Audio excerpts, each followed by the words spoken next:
Olá, amigos, ouvintes, espectadores da Azul FM, sua rádio web com transmissão ao vivo também pelo canal do YouTube da Azul FM. Esse é o programa Guardiões das Artes Taon, que chega nesta quinta-feira, 26 de janeiro de 2023, também conhecida como hoje, não é? Sejam todos bem-vindos, muito obrigado pela audiência de vocês.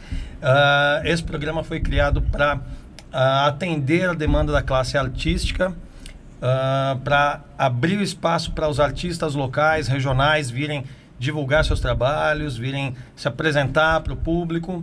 E esse programa acontece toda quinta-feira, das 18 às 19 horas. Então, se você perdeu algum, e mesmo esse, você pode ver e rever no meu canal, Google Oliveira, ator e diretor, também no YouTube. Vai lá, se inscreve, dá o joinha, ativa o sininho para as novidades irem chegando para ti também.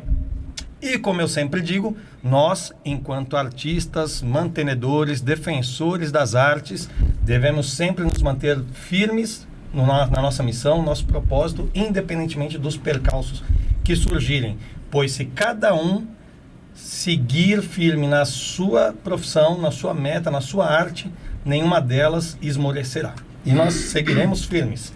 E para você, empresário, você lojista, comerciante, prestador de serviço que quer anunciar o seu produto, seu serviço, anuncie aqui com a gente. Ajude esse programa a se manter vivo aqui na rádio, para anunciar no Guardiões das Artes Taon, 449-8854-7178. E se você quiser anunciar em outros programas da Azul FM, você pode falar direto com o Cláudio, também no 449-9806-5627. Faça aqui como os nossos parceiros da farmácia Hiperpopular. Popular de verdade. Lá você encontra itens de higiene pessoal, medicamentos mais diversos, variados, originais, similares e genéricos. Se você não mora na região do Jardim Alvorada, ali Pedro Tax 2812, não tem problema, tem o delivery lá, diz que entrega 3034 2525 ou pelo WhatsApp, né, 99816 9056. Farmácia Hiperpopular. Vai lá que os caras são especialistas. Valeu, gente. E para você lojista, como eu disse, anuncie conosco, porque a nossa arte é divulgar a sua. Então venha com a gente. Bom, hoje, com muita alegria, muita satisfação, é sempre com alegria e satisfação, porque é muito importante o tempo da gente. E quando os colegas, os amigos disponibilizam um pouquinho do tempo para contribuir com esse programa e enriquecer cada vez mais de conteúdo aqui, é sempre uma honra, um prazer. E hoje, então, a presença é da Gina Rossi, minha grande amiga. Obrigada. E meu parceirão também, Francisco Pinheiro, nosso Chiquinho, que vão aqui abrilhantar nosso programa de hoje. Valeu, muito obrigado, Gina. O prazer é todo meu de estar aqui, e a gente que é colega de trabalho é até diferente, mas verdade, é muito bom estar aqui. Sempre ótimo, muito obrigado. E Chiquinho, Francisco Pinheiro, meu amigo, obrigado mais uma vez, cara. Obrigado você pelo convite, Augusto, um prazer enorme estar pela primeira vez aqui no seu programa, espero que seja a primeira de muitas, sem dúvida. A gente falar disso que é a nossa paixão, né? Amém. Nós Exatamente. Três aqui, pelo menos. Opa, né? sem dúvida. A arte e a cultura. É isso aí, estamos aqui para fazer o melhor pela nossa categoria, né? Pelos nossos segmentos das artes e proporcionar esse espaço, né, para que todos possam vir, trazer, trocar, né? Essa troca é muito importante. Mas sempre dá para voltar. O Will mesmo, acho que 3 vezes já ele veio, então o William já pode pedir gol no Fantástico, né? Pedir música, quer dizer, né? Pedir música. Gente, então uma das coisas que eu sempre peço é para que vocês se apresentem, para que o público conheça um pouquinho mais da trajetória artística de vocês. Como é que a arte surgiu na vida de vocês? Que idade vocês tinham? Qual foi o primeiro movimento artístico que surgiu? E se a partir deles vocês continuam neles? Ou se vocês têm outras aptidões artísticas além das que vocês desenvolvem hoje? Eu começo? As mulheres. Obrigado. Então, eu desde muito pequena já tinha assim uma percepção artística, olhando para trás agora, eu vejo uma alegria assim, pequenas coisas. Hoje não tem muito, mas aquelas matinês de carnaval. Verdade. O que eu mais gostava era de ficar olhando aquelas fantasias. Aquilo me mexia de alguma forma. E muito pequena também na igreja com a música. Então, esse foi o pontapé inicial, a partir daí que começou tudo a acontecer. A lembrança mais remota que eu tenho é essa história dos carnavais. Que legal. Né? Das colombinas, os pierrots, e aí aquilo tudo me tomava. Hoje, lembrando, eu lembro disso. E aí a música surgiu assim, meio que como todo mundo, na escola, na igreja. E aí nunca mais parei, né? Mas na escola, numa época que tinha música na escola, exatamente, né? Então essa é que é a outra coisa exatamente, que eu bato, brigo tanto, né?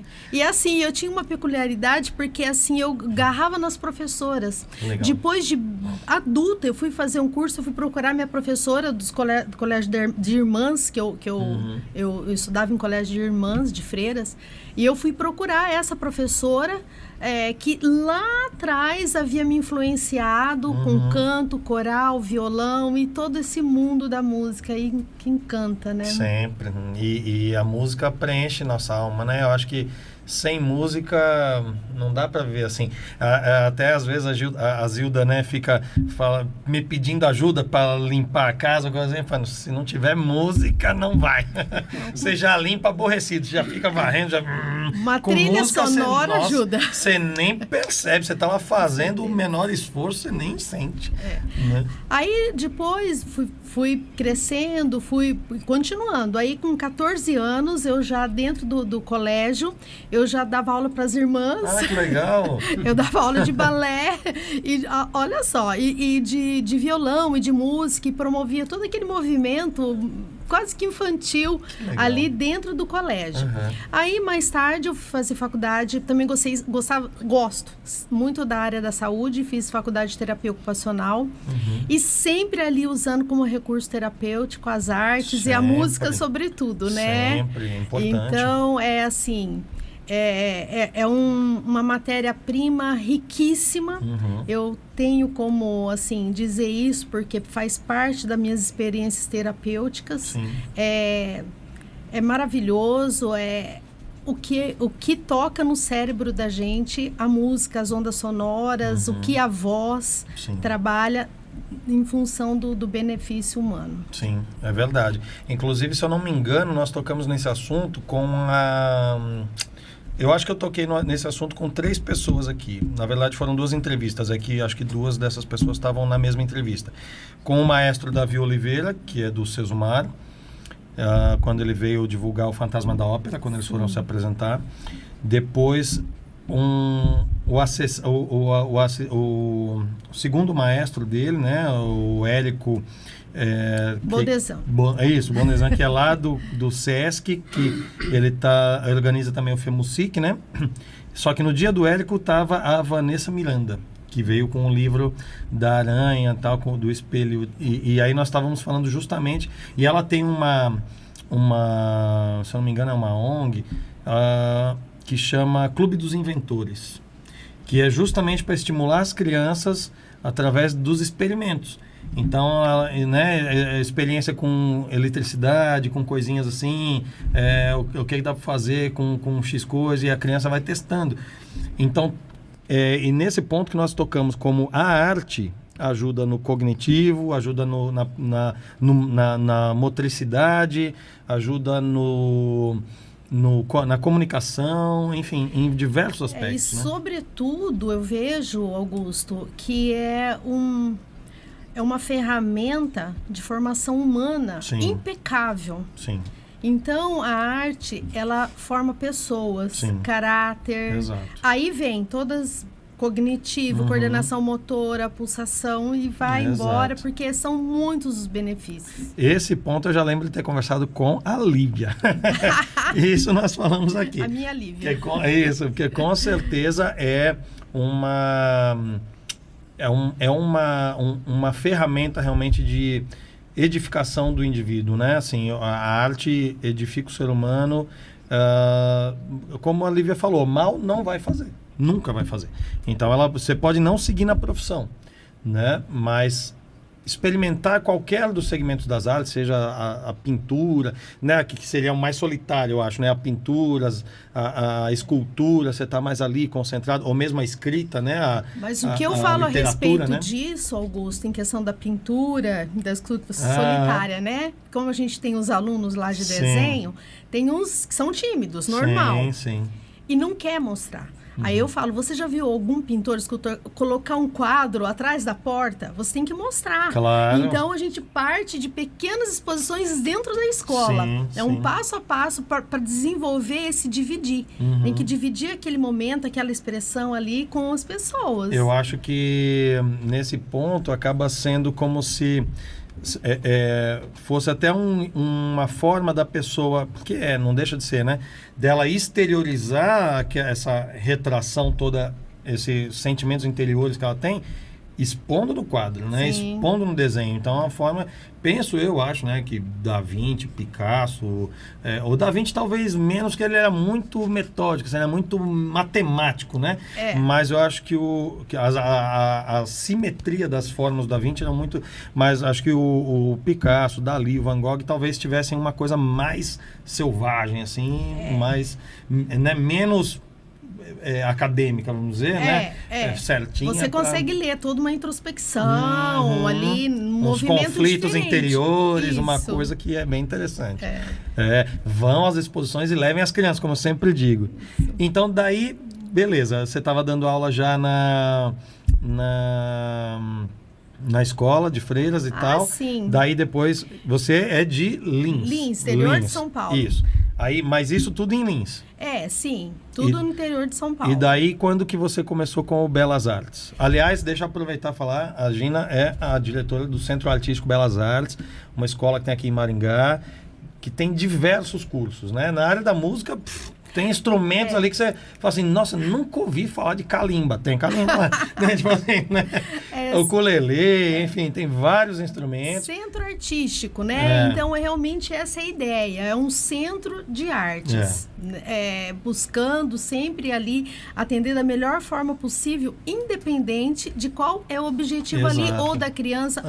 Os motivos são vários quando uma pessoa procura uma escola, né, de artes. Então, você ter essa sensibilidade de entender esse movimento. Isso é uma coisa que a gente tem com o nosso grupo de professores, né? Essa conversa, essa interação para saber realmente qual que é o objetivo, né, de cada pessoa. Não é não são cursos engessados, né?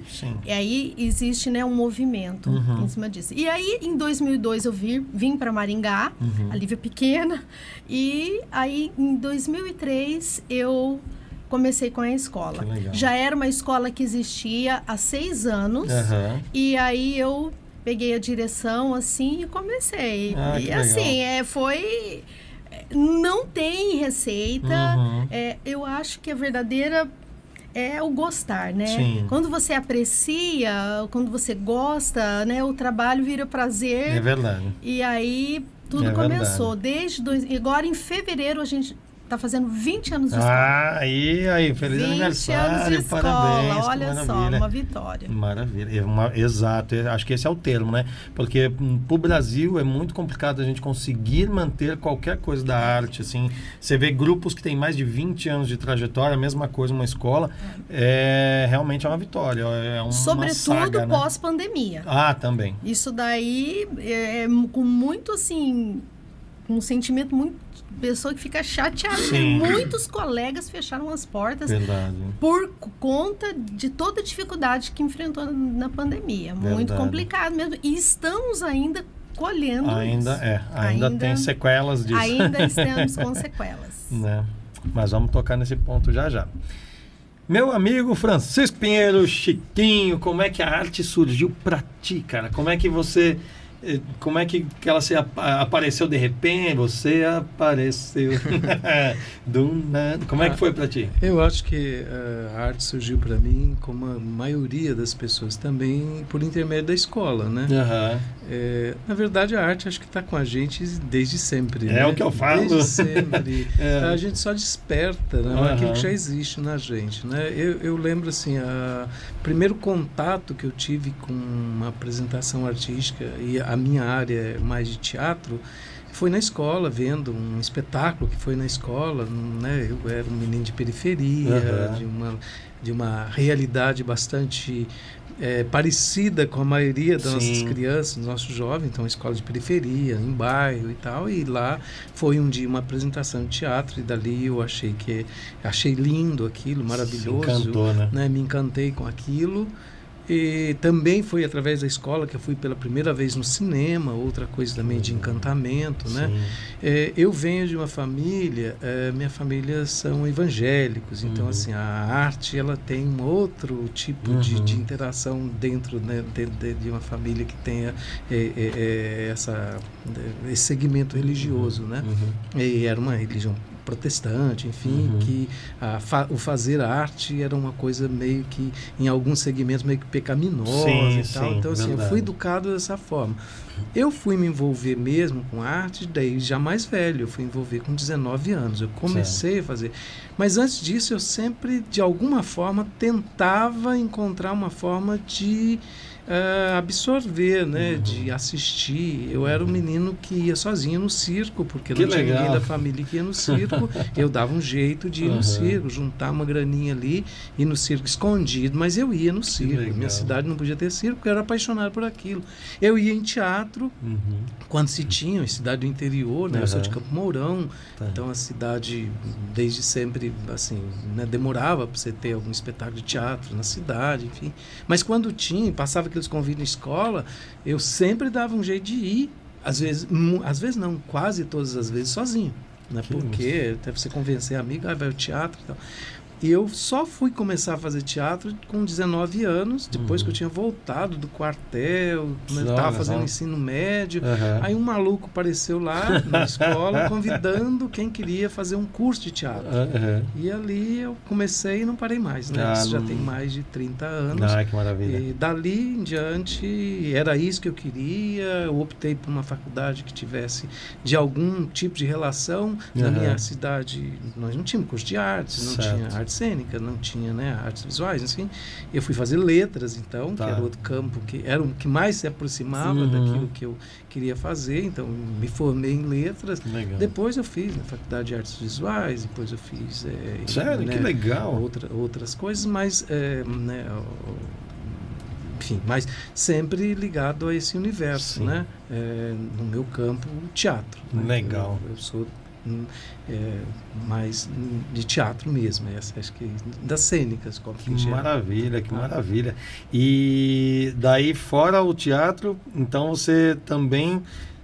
Bom, essa aptidão das letras já te abre o leque para a literatura, e o audiovisual, as artes visuais, já te abre o leque para outras vertentes também das artes. Eu, por incrível que pareça, me formei em letras, mas eu praticamente não dei muitas aulas. Não exerceu, eu dei aula em uma escola, inclusive a escola de irmãs também. Eu dei aula quase 10 anos nessa escola, mas por incrível que pareça, eu dava aula de artes. Que legal. Eu dava aula de artes. Entrou como professor de letras. Quando era educação artística, né? Sim, educação artística. Aí eu dava aula de literatura infanto-juvenil nessa escola, né? Para até a 8ª série, então era 6ª, 7ª, 8ª série, tinha literatura infanto-juvenil. E dava aula de arte. Eu tinha começado um projeto na escola de teatro, aí eles acabaram me contratando para ser professor de arte. Mas eu não tinha ainda o curso de artes, né? Eu não tinha feito ainda a faculdade, enfim, naquele período ainda podia fazer. Ainda dava, né? Outros acho que assinavam, enfim, eu dei aula de arte bastante tempo. Aí... Isso sempre, de alguma forma, estava relacionado com o teatro, dando aula, enfim, né? Mas foi mais nesse formato aí que eu exerci. É engraçado como a trajetória dos artistas, de certa forma, é muito parecida, né? De alguma forma, assim, alguns caminhos meio que quase que se encontram, vamos dizer, mas ou as pessoas realmente se enveredam a partir da escola ou a partir da igreja, ou por um ímpeto pessoal vai buscar realmente um curso fora, saindo daquele núcleo que ela já está habituada, para realmente romper aquela bolha e ir buscar, seja no Rio, em São Paulo, em Curitiba, aqui, em qualquer outro lugar, né? Então é bem próprio, né? Eu acho que o artista é inquieto, tem essa questão do querer fazer e de não conseguir não fazer, né? Então, acho que, como você falou, né? Você ia sozinho no circo, você ia sozinho no teatro. Então, é uma coisa que você não precisava depender de ninguém, né? Eu acho que é isso, né? A gente tem isso dentro da gente, né? É uma coisa muito louca, né? Porque, assim, eu sempre tinha esse ímpeto. Eu escrevo também.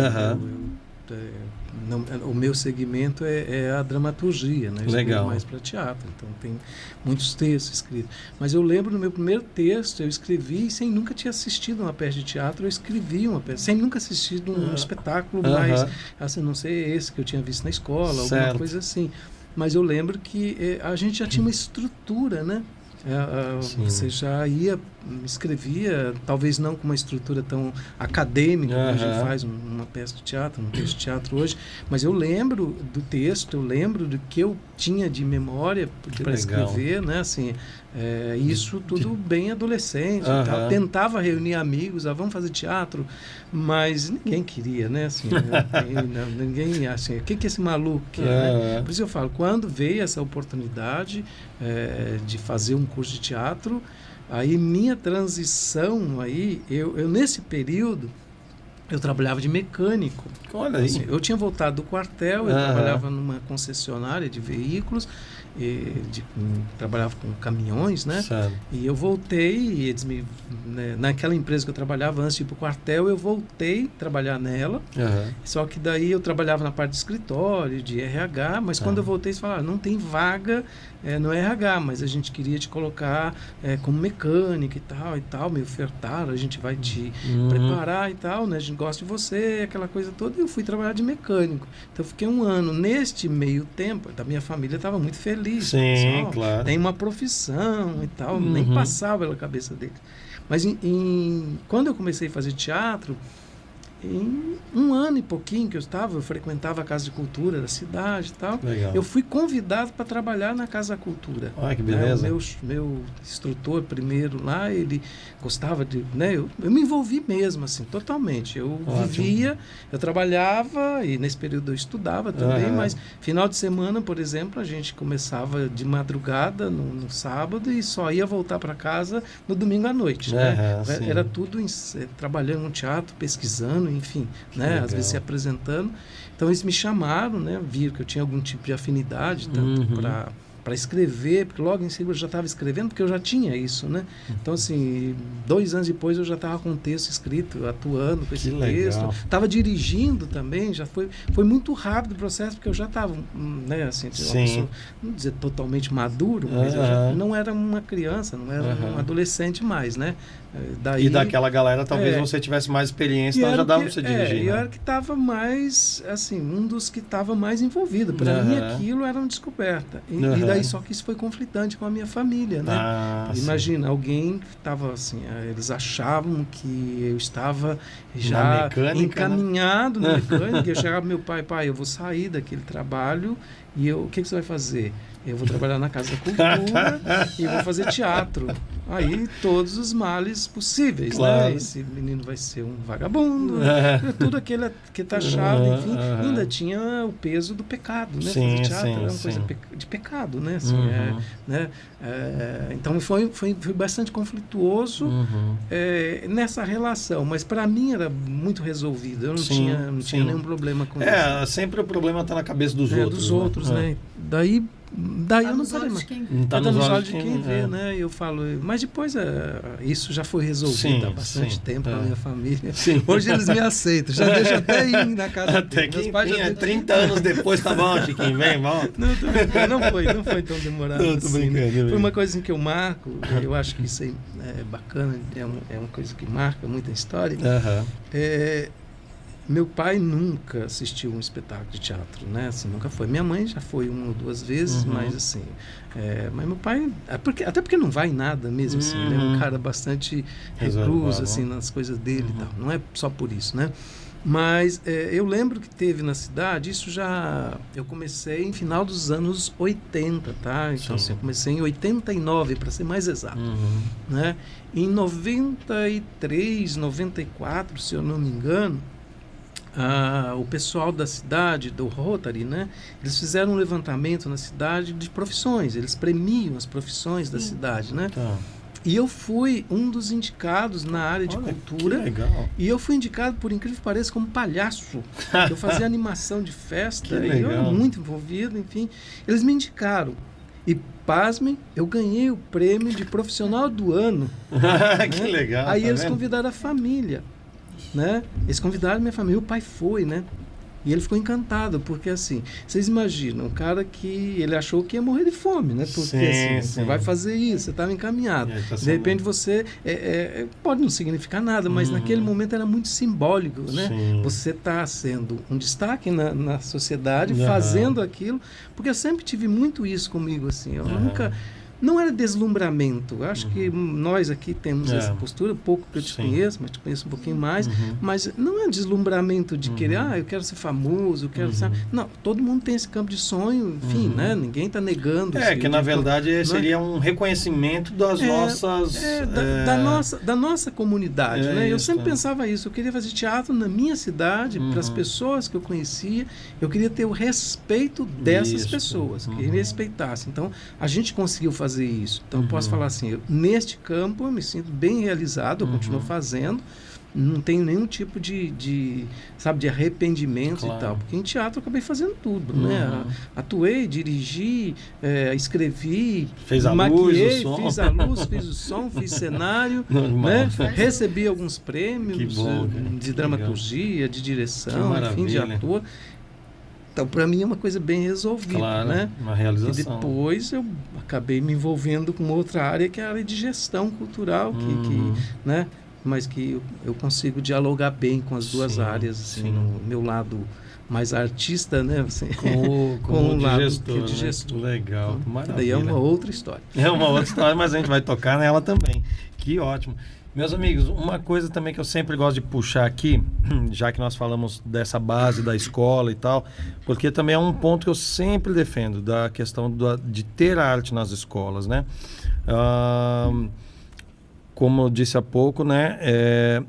A arte ela vai contribuir para a formação do ser humano, seja mesmo que ele não se enverede por seguir a profissão, mas como uma forma realmente de embasar essa criatura, né?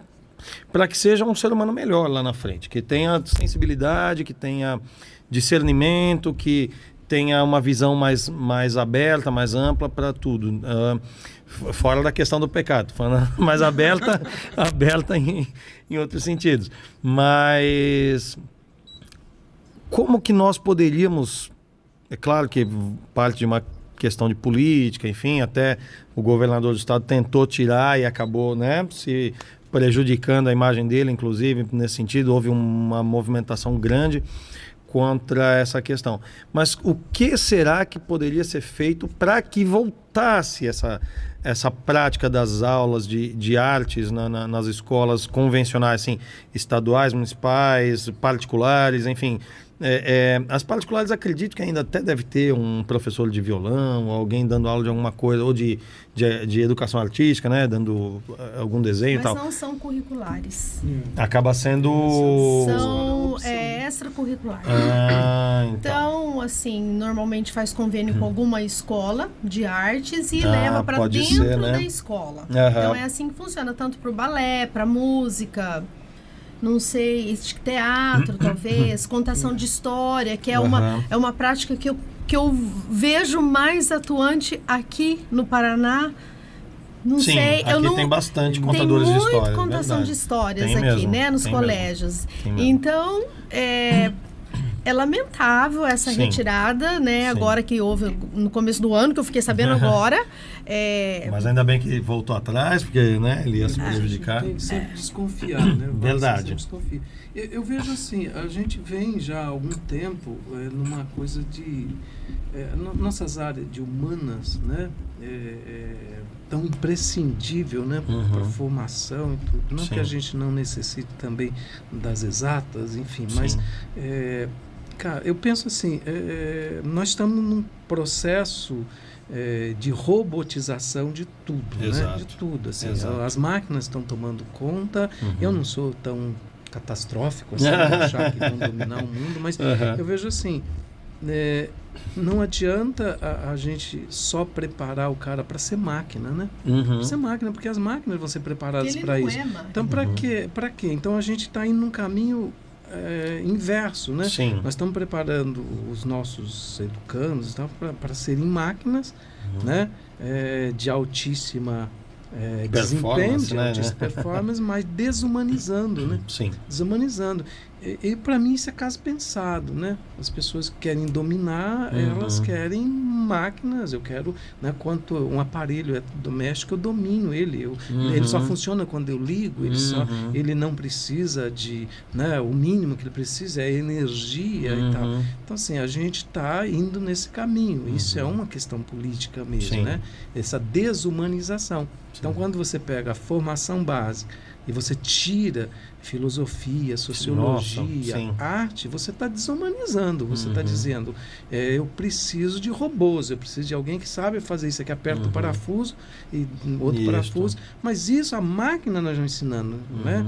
Então os países que são mais desenvolvidos, eles vão no caminho inverso, eles humanizam mais e deixa que essa pessoa prepara a máquina, ele tem o domínio da máquina, né?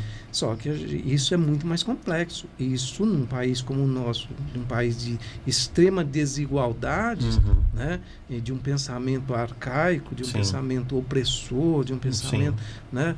Não estou dizendo que é só o Brasil que é assim, mas nós temos essa característica, né? De uma divisão de classe terrível, né? Assim, há uma desigualdade, uma discrepância enorme. É um dos países mais desiguais. E quem domina quer continuar essa desigualdade. Uma das formas de continuar essa desigualdade é desumanizando as pessoas, né? Deixando elas sem conhecimento, é uma pessoa que não cria, que não pensa, né? Que não reage. Então, então, quando se fala de tirar a arte da escola, tirar a filosofia da escola, né? E vamos só criar a educação profissional, né? A educação profissionalizante e tal. Não tem nada contra, mas é um perigo, porque você está só criando máquinas, né? Você está educando máquinas que daí fica mais fácil, né? Eu consigo enxergar claramente nessa caminhada de 20 anos da escola, a criança que chegava, a família, o pai ou a mãe que chegava, e hoje. Sim. Hoje eu não vejo, na verdade. É tudo por mensagem. WhatsApp, Eu não conheço, me toca muito isso. Eu não conheço a voz da mãe, entendeu? E assim, isso foi de uma forma assim, de uns 8 anos para cá, foi muito intenso. Foi uma mudança muito drástica. É tudo muito rápido, Só né? que assim, a conta tá chegando. Claro. Por quê? Aí a mãe vem para conversar. Meu filho não conversa, meu filho não dialoga, ele não quer sentar para jantar com a gente. Quando é pequenininho, pentelhando, pulando do sofá, fala, pega isso aqui, vai, senta, né? Aí é depois, uma graça. Agora, é uma graça o bebê com o celular na mão, né? Mas aí, a hora que isso começa a tomar a proporção que é natural, aí né, o espanto e o querer correr atrás. Sim, verdade. Porque realmente provoca tudo isso, uma robotização, né, das crianças e das famílias. Um ponto que o Chiquinho tocou que me também é uma coisa que eu sempre acabo batendo na tecla. Você falou da questão da gente formar essas pessoas com mais humanidade e tal. Mas, assim, e tirar a questão da arte e tudo. Então, outro ponto que também o nosso país não investe, aliás, é um dos pontos que primeiro se corta, acho que até antes da cultura, corta da ciência e da tecnologia. Então, por mais que nós tenhamos aqui estudiosos, assim, gente que faz mestrado, doutorado, pesquisadores excelentes, tanto formados pela UEM, pela UEL, pela USP, pela Unicamp, pela UNB, qualquer faculdade dessas federais, estaduais, gente que pesquisa desde o que pode melhorar na lente do óculos para te prejudicar menos a visão, ou então um combustível à base da água, ou qualquer coisa do gênero. É a primeira coisa que o governo corta. Então, quer dizer, como que nós vamos evoluir se, como você falou, os países de fora têm essa... Só que lá fora, por exemplo, pelo menos o que eu me recordo de ver assim, alguns vídeos, Alemanha, Suécia, Japão mesmo e tal, a questão da aula de arte não é contraturno. Ele faz parte da grade, porém no período da tarde. Então a pessoa estuda a matemática, português, história, tal, de manhã, almoça, depois de tarde tem a parte de esportes, a parte de artes, a parte de ciência, onde então dali ela vai ver as suas habilidades em outras vertentes para também vir a contribuir com a sociedade no futuro com o que ela escolher fazer ali, seja no basquete, no futebol, no teatro, na pintura, na música, ou mesmo como um cientista. Então, se a gente não der essa oportunidade para a criança, que vai tirar ela da rua, vai tirar ela do marasmo, enfim, porque ela vai ter outras atividades dentro da grade curricular, né? Preparando ela para diversas profissões. Não vai ser, como você falou, vai ser só um mecânico que vai apertar o parafuso e ser robotizado na linha de produção, né? Então, só que a primeira coisa que os caras cortam, né, na questão da política, assim, independentemente de ser X, Y ou Z, né, o partido ou o presidente, não é isso que eu estou falando. Estou falando que é uma questão de que vem vindo há anos já, né? Como você falou, tirou filosofia. Eu tive filosofia na escola, tive psicologia, também. Tive OSPB, tive educação moral e cívica, tive várias coisas que alguns falam assim, mas era da época da ditadura. Mas, cara, e daí? Era matéria que te ensinava sobre o país, sobre as datas comemorativas, o que significava tal data, tal personagem da história, né? Então, eu acho que... Vai perdendo, né? A demais. Identificação com o próprio país. Demais. Eu acho que o aluno de hoje é alienado nesse sentido. Ele não sabe que dia 21 de abril é X coisa, que dia 19 de abril é outra coisa, que dia 15 de novembro é tal coisa, né? Então, fica aquela coisa que o cara fala, hoje é feriado, beleza. Só quer saber que é feriado para não ter que ir para a aula ou não ter que trabalhar. Mas não sabe o que significa aquele feriado. Então, eu acho que essa alienação que vem sendo plantada desde... né, a semente foi plantada lá atrás, agora está colhendo esse fruto, né? Da não importância com o que acontece ou com a formação das novas gerações, né? Porque agora dá o celular e fala, pesquisa aí no Google. Na nossa época não tinha, era enciclopédia. A gente tinha que ir na biblioteca da escola. É outro né? valor. São outros valores. Né? O pai da gente comprava as enciclopédias para a gente não ter que ir, né, no negócio. Então comprava lá, parcelava em sei lá quantas vezes. Né? Hoje em dia o Google é muito fácil, mas no ato de formar a pessoa, o cidadão, com a arte, com a cultura, com o esporte ou com a ciência, não é interessante. Por isso, né? A base de tudo tem muita questão da família no sentido, estou falando família no sentido tradicional, né? Pai, mãe, filho, enfim. A família de referência. Né? Ela é extremamente importante porque para a criança, como eu disse, é a referência. Né? Um pai que lê, uma família de leitores, de pai, mãe, avó, enfim, né? Ela quase que sempre vai ter filho leitor, né? Se a família, se tem alguém da família que leva ele ao teatro, que leva para, sei lá, que traz um instrumento, que dança, que oportuniza, né? Eu falei, né? Eu dei aula de artes um bom tempo e eu sempre tinha essa filosofia que eu nunca queria que meus alunos, não era o objetivo meu fazer que meus alunos gostassem de.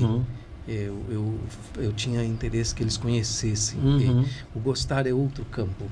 Verdade. Né? Gostar, só que eu não posso gostar sem conhecer, ou desgostar sem conhecer, né? Então, assim, minha ideia era sempre trazer para eles.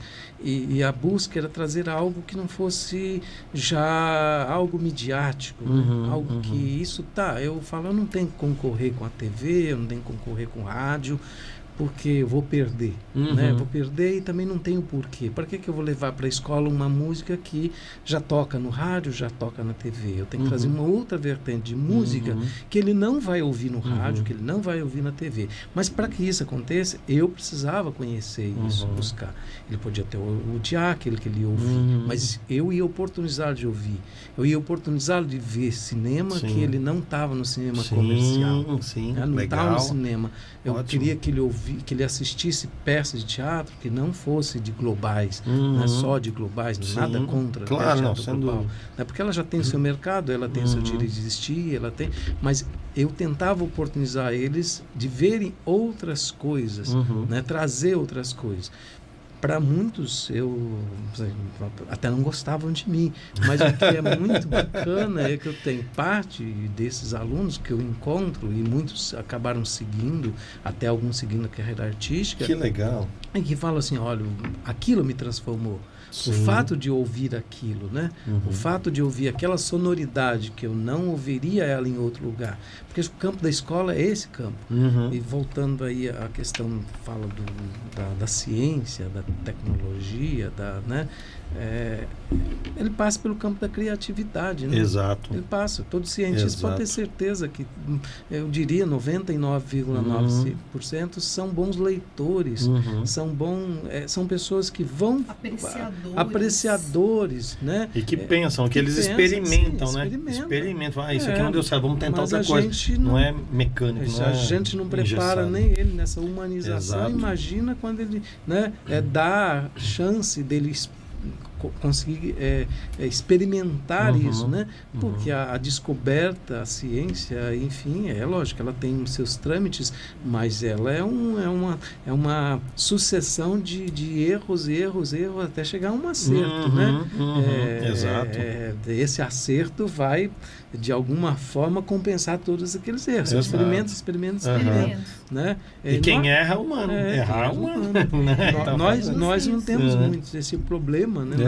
Na arte, eu acho que a gente fica menos preocupado com isso. É óbvio que a gente segue alguns parâmetros também, segue tanto na música, na dança, no teatro, né? Mas a gente tem uma liberdade maior que isso. Às vezes um erro nosso é o melhor acerto que a gente tem, né? É a coisa mais quando a gente perde totalmente o caminho, às vezes é onde a gente se acha, né? Eu acho que é bacana isso na arte. Verdade, você ter essa possibilidade, né? Sim. Eu falo assim, eu já, nesse tempo, assim, né? Na minha área, eu já vi muitas coisas, coisas grandiosas, coisas mais simples, fiz bastante coisas também, mas por incrível que pareça, os espetáculos que eu fiz, um dos espetáculos que eu fiz, e que eu fiquei mais tempo com ele, que ele funcionou menos, é um dos espetáculos mais simples que eu fiz. Né? Era um espetáculo que eu fazia com uma outra atriz, e nós tínhamos uma mesa e 2 cadeiras em cena, né? E a gente fazia um casal que contava de alguma forma. A brincadeira era assim: tinha um cara do censo que vinha fazer coletar dados do censo, e esse cara não existia de fato, não era um ator, ele era o público. O licenciador era o público. E a gente recebia eles e servia café, e a gente contava coisas da nossa vida, né? E nós éramos grandes contadores de história, sem a gente saber que era contador de história, e brincava com isso.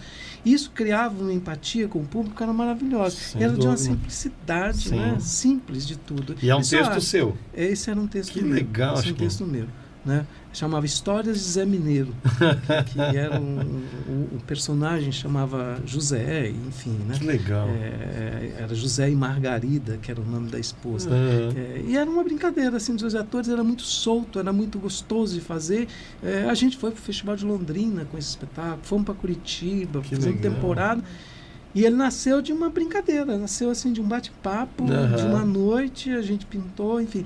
Então a arte, ela nos possibilita isso, né? Você pode ter... Eu recentemente fui lá assistir o Avatar, né? O Avatar é uma mega produção, enfim, não é ruim, não é nada. Mas às vezes você vai assistir um filme que é muito mais simples, gastou 2% do que gastou lá, mas te encanta tanto quanto, né? Assim, então não é... Né? Vai de uma grande diversidade de tudo aí, né? Da pessoa, de quem vê, do momento que ela tá. São muitas variáveis. Verdade. Né? Um exemplo disso, também, se vocês me permitem, claro. eu teve um período que tinha um programa no Paraná, né, que chama Paranização, não sei se você ouviu falar, né? Eu participei desse projeto, era na época ainda da Nietzsche Jacon, Nietzsche Jacon foi a criadora do Festival de Londrina, do Filo, né? Legal. E a Nietzsche Jacon, ela coordenava esse projeto, ela foi a diretora do Centro Cultural Teatro Guaíra, ela foi diretora do Guaíra, ela criou um programa chamado Paranização, que era um programa que levava ações culturais para todo o Paraná. E, enfim, e nós íamos numa mostra que tinha em Curitiba, a gente trabalhava nas cidades e produzia os espetáculos, e esse espetáculo, num determinado tempo, ia para Curitiba. E lá tinha também alguns espetáculos convidados, enfim. E no dia que eu estava indo para Curitiba, veio um espetáculo, desse programa mesmo, veio um ator, ele é da Catalunha, né? Era um monólogo, e era o cara sozinho no palco, com uma cadeira e só, né? E ele tinha um sapato desses de sapateado, sabe? Era isso. Esse cara, ele encantou a gente falando em catalão, ele não falava português, né? Espanhol, mas mais da região da Catalunha. Nós entendemos o espetáculo inteiro, o teatro estava lotado de estudante e tal. Que encantamento, eu fiquei encantado com aquele senhor, né? Já era um cara de mais de 60 anos, que enfim, legal. Né? Um encantamento. E a gente descobriu depois que aquele espetáculo, ele tinha mais de 20 anos que ele fazia aquele espetáculo.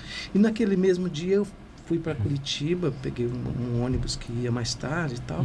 No outro dia eu fui assistir o Quebra-Nozes em Curitiba. Quebra-Nozes, uma produção grandiosa, que era uma produção do governo do estado, 2 bailarinos americanos, enfim, aquela produção com orquestra tocando. Que maravilha. Cara, lindo. Mas não teve a mesma... Lindo, mas não teve o mesmo impacto. Não chegou até a mim. Não estou falando que era ruim, claro, né? Mas não chegou até a mim. Então, fala assim, qual é a magia desse cara sozinho que conseguiu encantar, sem precisar nada. Sem falar o ele idioma. Tinha um foco de luz nele, e ele se comunicou conosco em uma outra língua, né? A gente entendia, o catalão é até mais fácil de entender do que o espanhol, né? Tradicional, da Espanha mesmo ali, né? E desse encantamento. Então, essas coisas que me encantam. Sim, né? São essas coisas. É isso que a gente persegue, eu acho. E é isso que humaniza, né? É você entender que tem uma pessoa ali que ela consegue transmitir uma energia, e eu nem sou muito desse campo, mas assim, ela transmite algo, né? Que muda, né? É isso que eu falo que é transformador para o ser humano. Exato. É disso que eu persigo para chegar até as pessoas, que eu enquanto gestor de cultura, eu quero que as pessoas tenham essa experiência. Eu acho que todo ser humano, ele tem como direito, a gente tem os direitos culturais, mas todo ser humano tem o direito a esse encantamento.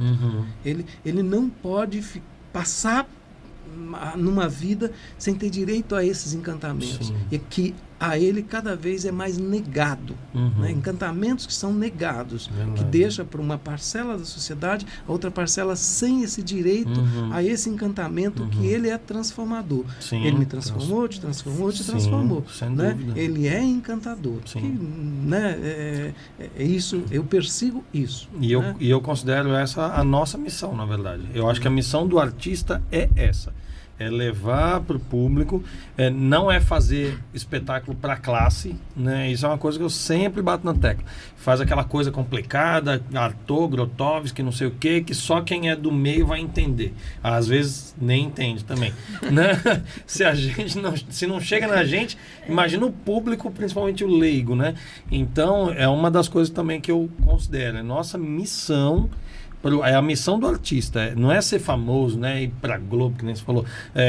Claro, a gente não tem nada contra ir para Globo, para Record, para SBT, para Cultura, enfim, para TV Cultura, quero dizer.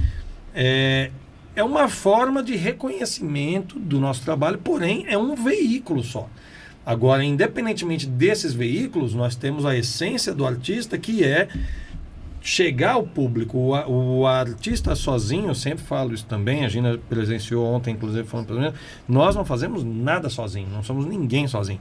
Então, o artista, ele precisa chegar no público, e para ele chegar no público, a simplicidade é um dos caminhos, né? O jeito do projeto, do trabalho ter proximidade, essa familiarização, né, como você falou do senso, né, de estar usando o público como recenseador, é ótimo, porque tem essa identificação do público com o personagem ou com a situação, e isso é que aproxima as pessoas do teatro. E aí, dentro disso, outra coisa que eu também vira e mexe falo para as minhas alunas, que a gente tem que fazer, que foi outra coisa que você disse, com relação a proporcionar para eles filmes ou músicas fora do circuito, né? Então, principalmente o jovem, não está acostumado com Velozes e Furiosos, explosão, tiro, não sei o quê. Agora, se pegar lá um Antonioni, ou mesmo o Woody Allen, sei lá, tem um que eu gosto muito, Jacques Tati, o Truffaut, enfim, vão falar, nossa, que chato, o Bergman se pega, né? Aí nossa, que filme demorado, que chato, não sei o quê, porque ele não tem ação, ele tem conteúdo, o texto tem alguma coisa, a fotografia tem alguma coisa, as cores no vídeo tem alguma coisa a dizer, a direção de arte é outra, né? Então, é muito... O artista precisa criar o olhar de entender o que está por trás desse significado. Então, isso é uma das coisas que a gente tem que trazer para esse jovem de hoje. A mesma coisa no caso da música, que eu também já levei para os meus alunos de turmas anteriores. Por exemplo, as letras do Chico, né? As letras do Caetano na época, né? Então, quando o cara canta lá da Roda Viva, falando que tinha a mais linda roseira que há, mas eis que chega a Roda Viva e leva a roseira para lá, ele está falando da ditadura. A Roda Viva era a polícia que chegava quebrando tudo e tal, e a roseira esmagava. Acabou a roda de samba, acabou a roseira, acabou não sei o quê. É isso. Então, a letra, para ser escrita naquela época, tinha que ter uma roupagem diferente para o cara não tomar porrada depois. Que nem eu falei para a Gina sobre o Brecht, né? O Brecht falava mal da Alemanha nazista nos textos dele, mas ele representava sobre a China. Ele falava, né, os personagens eram chineses, a situação se passava na China, para ele não ser fuzilado. Mas ele estava criticando a política alemã nazista, né? Então... o entrelinhas, né? O subtexto, os entrelinhas. Então, antigamente, o artista precisava ser criativo, como você falou, precisava pensar uma forma de chegar no público sem ser morto, né? Sem ser fuzilado. E esse jogo de palavras, essa criatividade, essa inteligência artística não se tem mais hoje. Hoje em dia você mexe a bunda no YouTube e tá valendo. Eu acho até que assim tem, né? Tem. Alguns poucos mas que ainda tem, né? mas só que não há interesse de ser mostrado. Se você pegar pode ser também. Se você for por algum campo assim né, de pesquisa, você vai ver o quanto nós temos de genialidades de criações musicais hoje, né, de grandes compositores que estão lá. Só que não interessa. Tipo, não é comercial. Não é comercial. Vamos pegar um justamente. exemplo assim, aqui não estou fazendo nenhuma crítica, tá? Claro. Vamos pegar um exemplo. Até anos 80, até início dos anos 90, você via um programa de TV, vamos dizer, um festival de música, era música autoral, né? Hoje você tem os programas como The Voice, é cover. É cover. Eles não têm a coragem de colocar um criança. Vamos dizer, o principal São período... São poucos, eu já vi um ou dois cantando. Nossa, e quem é? É minha. Né? Pouco, mas muito pouco. Pouquíssimos. Né? A época, se a gente pega dos anos 60, 70, né? As bandas tocavam as próprias músicas. Eram criações próprias, onde se arriscava. Ali não era só... O mercado tinha uma outra perspectiva. Sim, verdade. Então, por isso que esses caras apareciam, virava genialidades, eles eram alimentados. E perduraram né? assim, nessa genialidade. Muito. Tinha também a música, entre aspas, de comercial ruim, que foi apagada. Todo o aspecto do comercial é ele para ser consumo rápido, ele não tem que perdurar. Porque para a indústria, é como um material de consumo. O que me adianta eu comprar uma cadeira que nunca vai se acabar? Elas querem que acabe. Né? Ela faz, isso né? mesmo, ou outro produto que não acaba. A música mercadológica, ela tem que acabar, ela tem que, no próximo verão, ela tem que ser outra, descartou. Então, assim, vão ficar algumas coisas? Vão. Né? Mas essa música que a gente estava falando dela aí, que você falou de Chico, de Caetano e tantos outros, ela perdura. Ela não é descartável. Ela e não é atual. Você ouve Elis Regina, tem aquela do Não Fique nas Praças, Não Corra Perigo. Você ouve isso daí da Elis e fala assim, caramba. Tá vivendo hoje. Pô, mas o que eu penso de tudo isso, Chico, é que o tempo, todas as coisas, elas não são estáticas. Elas se movimentam. Sim. E a gente tem que pegar esse movimento e o que temos para que a gente possa transformar, né? Porque as coisas, elas não se repetem infinitamente, né? E aí a gente tem que atender a simplicidade de uma peça, de um contexto. Só que tem gosto, vamos falar, para outras vertentes. Claro. Aí, se a gente entrar, né, nesse campo, eu vejo isso também no meu trabalho. Eu posso ver pessoas que querem fazer uma aula de violão para tocar ali sozinho. Eu vejo no próprio instrumento, por exemplo, uma pessoa que já almeja outras coisas. Então, é do ser humano essa pluralidade, né? Verdade. Falar um pouquinho de um evento que vai acontecer aqui na cidade. Amanhã vai ter chama SMAC ou SEMAC? Na verdade é SMAC, né? Seminário Maringaense de Arte Contemporânea. O seminário ele é uma série de ações que acontece desde 2019. Foi o primeiro, legal. Né? 20, 21, 22. E esse é o quarto. Esse é o quarto, Maravilha. Porque ele já é o reflexo. Aí vai ser a exposição Encruzilhadas, né? Que é parte do SMAC, né? Ele tem a parte de discussão e tal. A gente está recebendo em Maringá uma curadora chamada Ana Rocha, que ela fez a curadoria dessa exposição. Que maravilha. Vai estar abrindo amanhã no CAC, né? Enfim, às 19 horas no CAC, todo mundo convidado. Né? E ela fica exposta dia 30 de março. Maravilha. Então, é uma exposição com os autores ou artistas contemporâneos de Maringá. São 10 artistas. São todos locais? São todos locais. Que legal. Todos artistas. Ela fez uma escolha, né? Foi feito um chamamento desses artistas. Aí, em cima disso, foi feita uma curadoria de quais artistas que vão estar expondo. São 10 artistas. Vou mencionar os nomes aqui. Adriele Storini, Amanda Farrur, Auguste Montini, Cristina Agostinho, Gustavo Barrionuevo, Jaqueline Nascimento, João Paulo Balicei. Ele que escreveu o do Chuveirando, né? Exatamente. Demais, gosto muito desse livro.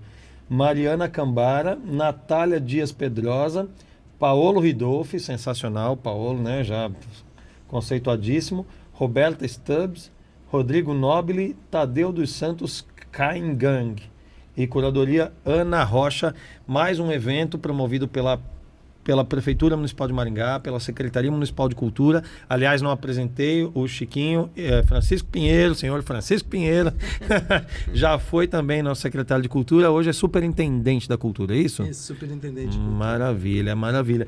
E esse evento, então, estará no CAC. Aliás, tem parceria com a UEM? É uma parceria com a UEM. Legal. Ela é a parte... as visitas guiadas, né? Tá. Pela UEM, tem outras ações também que a UEM faz durante o SMAC. Maravilha. O UEM, Universidade Estadual de Maringá. O evento então começa amanhã, não percam. Amanhã o vernissage, né? Vamos dizer assim, né? O primeiro dia, 27 de janeiro, vai até 30 de março, às 19 amanhã. Porém, os demais dias no horário que o CAC está aberto, né? O horário comercial do CAC também aos sábados vai estar aberto também.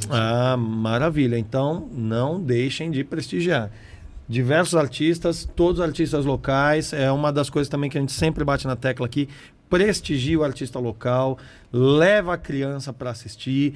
A gente tem que plantar a semente na criança desde já, para que no futuro ela seja esse público que vai continuar fomentando cultura. Sempre. A gente sempre fala disso em todos os programas. Se vocês pegarem os programas anteriores, vocês verão que a gente sempre fala disso. Leva a criança para assistir um espetáculo de teatro, de dança, uma ópera, uma orquestra, para ver exposições. Uma coisa que eu fiquei bastante contente de ver na Flim, eu vi muita criança, jovem, adolescente, pessoal adquirindo livro, achei muito legal. Né? A Ângela Ramalho esteve aqui com a gente no dia do Vitor, né? Do Simeão, do secretário, e nós conversamos sobre o pós-Flim, vamos dizer assim, e foi um resultado muito legal. Então, isso, como o Chiquinho falou, parte da família. Se a família não apresentar, não promover esse contato, né, com um livro, com um instrumento, a criança não vai sozinha buscar. Ou isso aqui está mais fácil, está mais ao alcance dela, né? Então, leve a criança para tudo. Principalmente agora para esse primeiro evento do ano, né? Como vocês sabem, eu sempre divulgo os eventos aqui. Esse é o primeiro que nós estamos divulgando aqui no Guardiões das Artes Taon. E Taon mesmo, nós estamos acompanhando tudo que está acontecendo e vamos divulgando por aqui. Aproveitando, queria saber que livro é esse, meu amigo? Bom, esse livro são 5 textos de teatro infanto-juvenil, né, que eu escrevi. Que legal. Parte desses textos, pelo menos 3 deles, foram escritos enquanto eu trabalhava na escola, dava aula, né, e, enfim. Então, são feitos para ser encenado por alunos. Enfim. Que legal. São textos de uma carpintaria mais simples, né? E depois deixa eu mostrar aqui para a câmera. Tem um dos textos aí que é inédito, que é o Astronauta de Zimbelim, né? Que é uma produção. Essa é a única que não foi montada ainda. As outras todas já ganharam os palcos, tá? Sério? Fica aí, um presente para você, pro teu programa. Para mim? Muito obrigado, meu amigo. Minha amiga aqui, mas nós somos vizinhos. Sensacional, sensacional.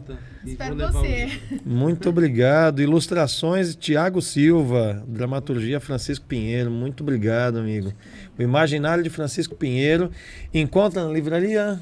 Tá em alguma? Como é que... A maioria eu estou distribuindo esses livros aí, né? Assim, a gente... livro é uma coisa que é complicada, né? O autor é famoso, ele não vende, né? O Astronauta de Zimbelim foi o único que não foi encenado? Esse livro aí, eu ganhei um prêmio da Funarte, né? De um projeto da Funarte, em 2019 ainda. Aí uma das partes do prêmio era a publicação do livro. Né? Que maravilha, que maravilha. O Astronauta de Zimbelim, A Bruxinha que Pintou o Arco-Íris, A Clarabela Adormecida, Pega, Pega Leão e O Segredo do Menino Sem Medo. São os textos que estão nesse livro. O Imaginário de Francisco Pinheiro. E ó que esse tem imaginação, hein? Esse tem criatividade. Ô, Chiquinho, obrigado pelo presente, amigo. Muito obrigado. Com muito carinho eu lerei para o Heitor, que a minha enteada mais velha está com um pãozinho no forno.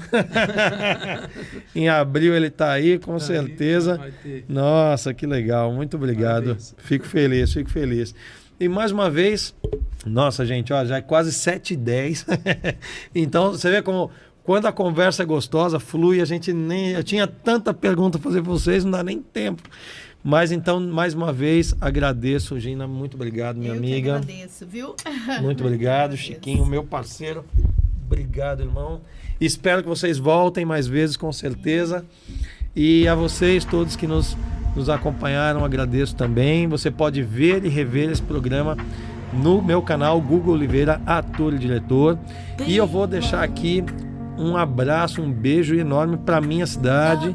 Vocês sabem, eu sou de Santos, sou nascido em Santos, que faz hoje, não sei, mais de 400 e tantos anos, que eu não me recordo agora, a idade me fugiu, mas hoje é aniversário de Santos. Um beijo para toda a cidade de Santos. Que saudade, que saudade. Valeu, gente. Até a próxima quinta. Saúde, sorte, sucesso a todos. Muita arte. E sigam-nos em todos os canais. Valeu, gente. E aulas no Belas Artes. Procurem a Gina, hein? Centro Artístico Belas Artes, ao lado do Teatro Calil Haddad. Obrigado.